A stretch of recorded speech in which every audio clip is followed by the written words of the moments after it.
À l'occasion d'une visite surprise à Kiev, le secrétaire général de l'Alliance Atlantique Jens Stoltenberg a affirmé que l'avenir de l'Ukraine était, je cite, dans la famille euro-atlantique. Il a également rappelé que le principal objectif de l'OTAN et de ses membres était de s'assurer que Kiev remporterait une victoire militaire. La question de l'adhésion de l'Ukraine à l'Alliance devra être examinée lors du prochain sommet de Vilnius à l'été prochain.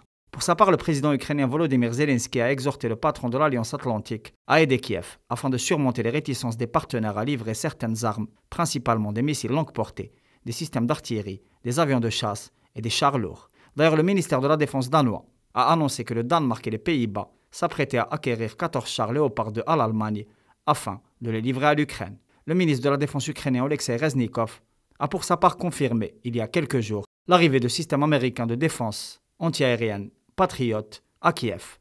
Si la Slovaquie et la Pologne ont livré des chasseurs MiG-29 et que Varsovie a même proposé de remettre une trentaine d'exemplaires à Kiev, le sujet du pourvoi d'armement au front ukrainien en vue de la préparation d'une contre-offensive tant invoquée par les Occidentaux continue d'entretenir des débats clivants dans le camp des alliés de l'Ukraine.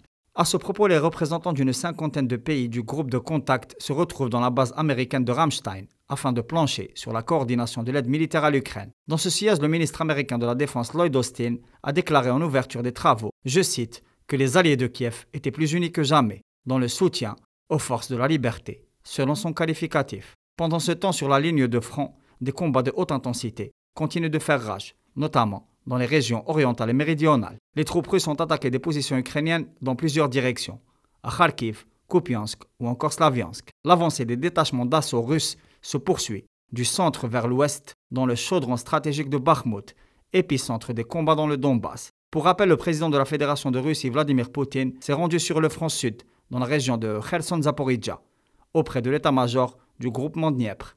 Il s'est également déplacé sur le front est, dans la région de Lugansk, où il a rencontré le commandement opérationnel de la garde nationale russe déployé dans cette zone.